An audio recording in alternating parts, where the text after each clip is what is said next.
Alright friends, back again with another lick by Joe Satriani. One of the greatest guitar players of all time. He is really, really a genius when it comes to playing guitar. And this is one of the licks that I have really benefited from a lot. And when I say a lot, I mean this lick transitions from any genre that you're playing. You can transition it from electric guitar. I've used this on electric guitar songs, just playing around. I always seem to come back to this lick. Actually, I haven't used it in a while, but it's really good. I'm going to show you two versions of it. And I can use it. I use it in bluegrass music, gospel music. I use this lick a lot. I mean, this is you can get a lot of mileage out of this lick. Let's just put it that way. You can use it in acoustic, instrumental music, whatever.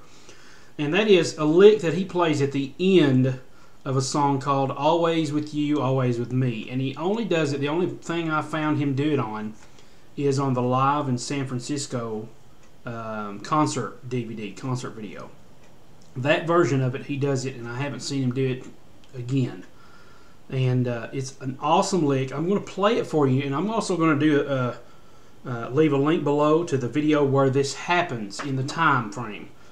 Really recently discovered you can do that with YouTube. Just leave a link to a video at a point to where you want viewers to watch. And this is what I'm going to do with this. I'm just watch below. It's going to have a link to this video that I'm referencing on YouTube, and you can, it will take you directly to the point that he does this in the song. This happens at the very end.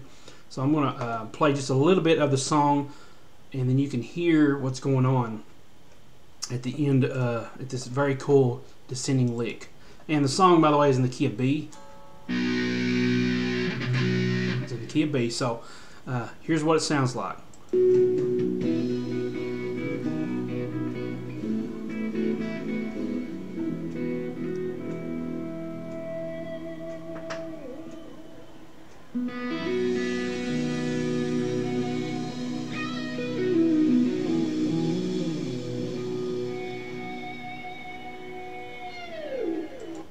So that was awesome. That was awesome. That lick is just so amazing. I was so infatuated with that lick when I first saw it way back in 2001, whenever this came out. And I was like, I've got to learn that lick. So I started studying it and found it. And once again, do take advantage of the little speed variable speed playback in the little portion there. You know where it is by now. If you've seen my other videos, I talk about it all the time. You slow that down, and we'll see what that sounds like. Half speed.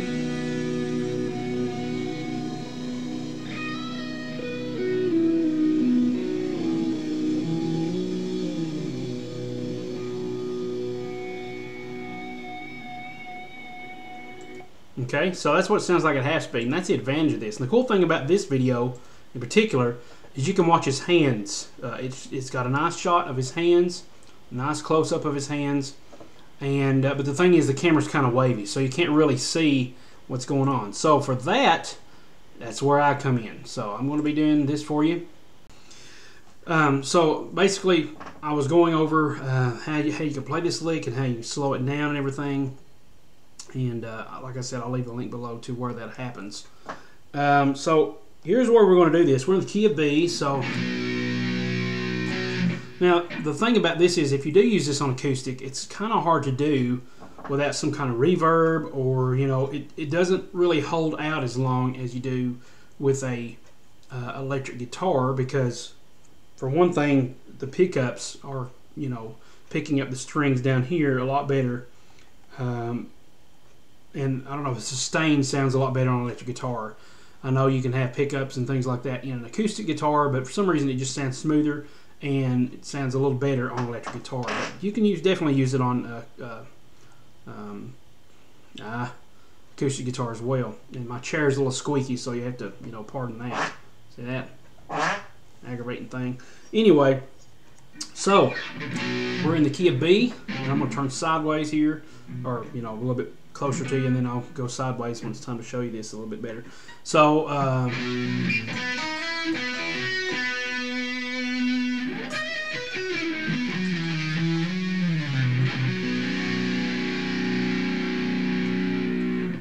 obviously he doesn't play the lick. He has feedback when he hits that.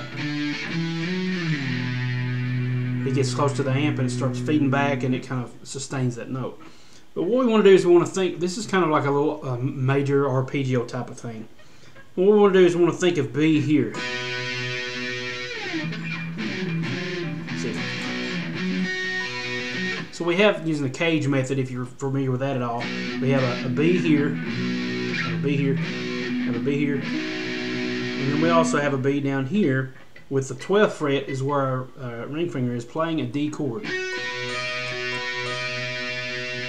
And the first part of that is just going to outline that chord. So a little quick hammer on, this is starting at the 11th fret to the 12th. E string, 12, 11. And now this is where the pick note, comes into play. This last note here that you pick has to be not really a hard pick stroke, but you got to play it long enough so that you're going to sound out 3 notes. So we're going to slide from the 11th down to the 10 or 9 down to the 8. And then what we're going to do is we're going to skip over our fingers. We're going to kind of jump over our fingers a couple times.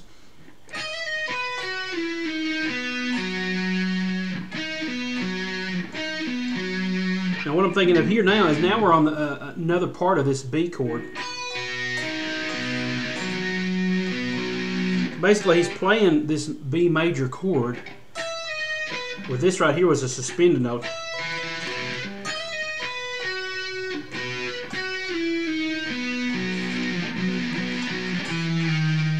Okay, and then it's just doing a little, run there. So we're going to do first finger, middle, first, slide it down. And then what I usually do is middle, first, because then the rest of this, the first is what's going to land here on the 2nd fret. So it's basically, this is an octave of what you just played. Well, it's not an octave, it's in the same shape though. We have a whole step and then a half step. You're going to do the same thing, half or a whole step, then a half step.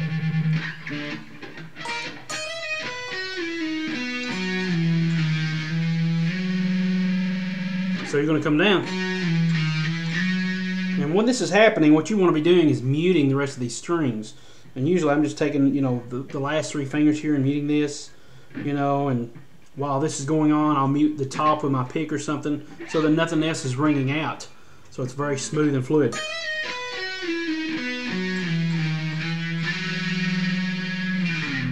Now this last pick note definitely has to be a little harder because you're picking 1, 2, 3, 4, 5, 6 notes. So, and this is all sliding, and that's going to keep the note alive.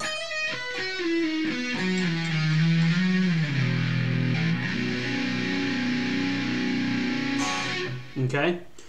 Now, that's a way to do it if you're playing a power chord on the 5th string. Or, a suspended chord. But it starts on the 5th string. Now, if you're doing that, all you got to do is find that, and it's a long, if you notice, you cover a lot of fretboard real estate here. We're starting at the 12th fret. Okay? So you're covering a lot of real estate. You're going from the 12th all the way to the 2nd. Very awesome lick. That's one of the reasons why it's so awesome, is if you'll just see the chord shapes. Here's a D. This little part here is basically outlining a B sus 4.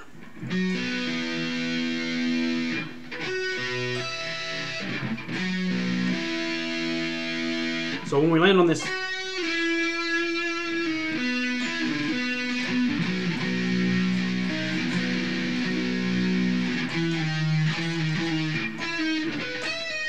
so he's covering a B sus 4. So this is a really cool lick to use in a lot of ending phrases or whatever to get from place to place. Just think of the chord shapes again.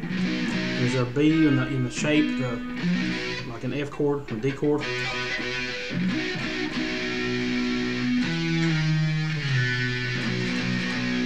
Okay, so now you're down to the this power chord. Now, I'm going to show you how to do this in the 6th string power chord. So what we're doing is you got to realize that this one is going to start way up here. So you kind of got to know where your shape is. So if I'm playing a C, I need to know that this is the C down here in the D shape. That's where you got to start with. So you got to memorize where is that D going to end up at. Where's it going to start? If I'm in D, obviously I need to know D here.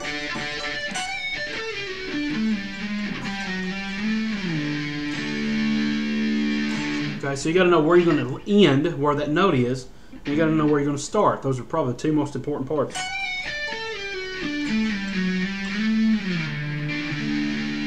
Okay, now for the 5th string, let's start in G, or actually let's do it in E. For the 6th string, I apologize. So we're going to do this starting with, once again, a chord shape. In this case, we have the E here. We have an E in the D shape. And we have an E in kind of like an A shape. Or, excuse me, let's see. We have this E, power chord, and we have an E in the A shape.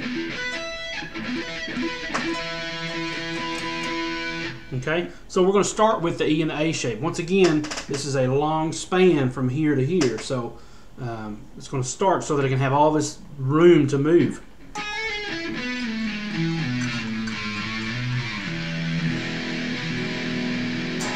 Okay, so that one starts like in an A shape, and it's once again it's the suspended again.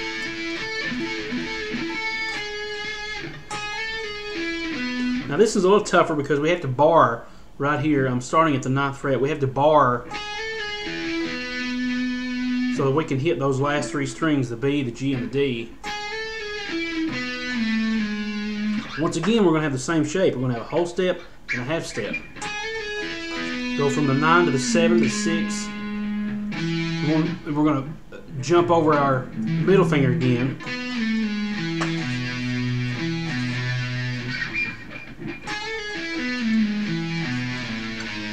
And the same exact thing from here. The only thing that's really different is this first shape. Up here it was with a D, now we're starting with an A shape.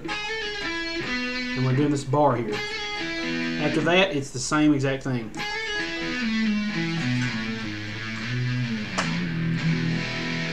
In this case, it was E, so I can let go of that E string. If we're doing G, where is my G in a power chord? It's probably easier to find the power chord first and then move your first finger there to take place of it. So my G is right here on the 11th fret. So I take and replace this bar with my first finger, and now I can start the lick.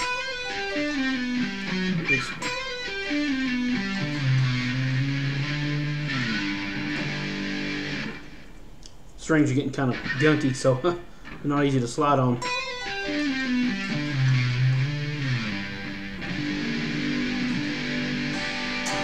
Okay, so that's how you do it. 2 ways to do this lick in the 5th string power chord shape.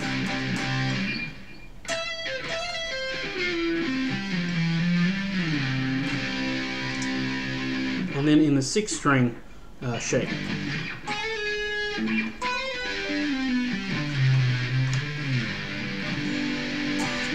Okay, so I want you to know that these are starting right at the same spot. So if you're on C, start right here on the 12th fret. On the G, start here on the 12th fret again.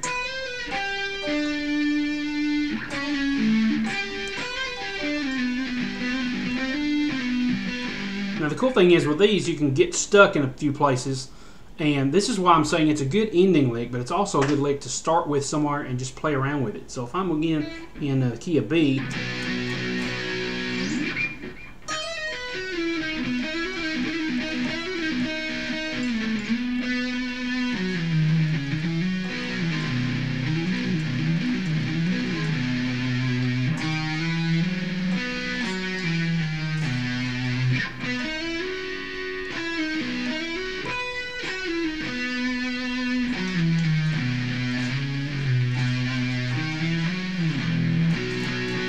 now once again I use this B, but I can come back down here if I needed to. So it's cool to get stuck in places like that, and if you don't know where you're going,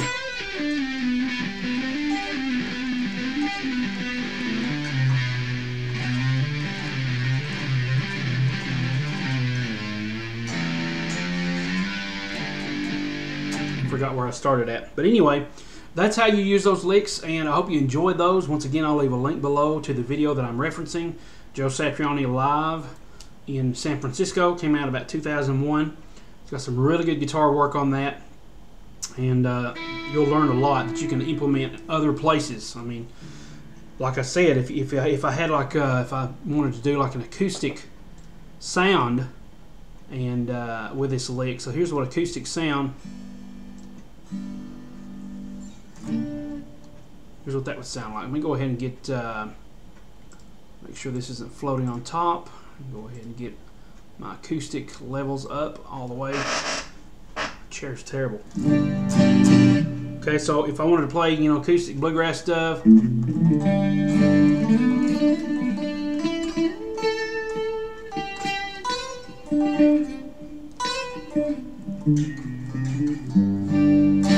Okay, so I could do bluegrass stuff or whatever I could think of, but I just prefer a little bit more of a crunch sound because the distortion there actually helps the note sustain. I mean, it actually increases the signal that's coming through the pickups.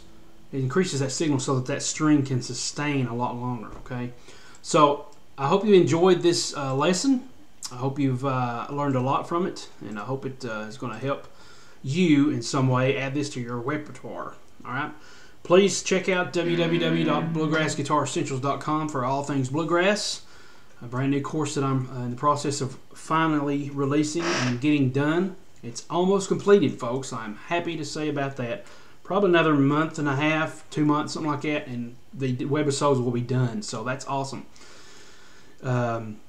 Depending on when this releases, it may be even sooner than that. So definitely check out that site. Take advantage of the introductory pricing of the webisodes before the price rises to make room for the next webisodes when they come out. And check out www.secretsoftexasbluesguitar.com if you want to learn more things related to lead guitar playing, in particular lead guitar playing with the pentatonic and the blues scales. Maybe you know those scales, but you're stuck in the same old licks and need some new licks to work with. That's what this course was basically designed for. Yes, it has chords, it has rhythm patterns, you know, but it was mainly designed around helping the people that want to play lead and want to improvise know what to do with the licks that they've learned. Okay, so that's basically what that course was designed for. Thanks so much for watching. Please stick around. I'll have another video up as soon as I can. I'm just in a electric guitar mood today and want to do some more electric guitar work. So this may be my last video of the day. I think it was the only thing I was going to think about covering. But anyway, hope you enjoyed that. Thanks so much for watching. Check out those websites, and I'll see you next time. Have some fun playing guitar, and I hope you get better at it. Hopefully, really, this stuff is really helping you. Leave me some comments below what you think about this video and your opinions on you know, playing guitar in general, or you know, maybe how you decided to use this lick or what you think about it. All right, I'll see you later. Thanks so much for watching, and God bless.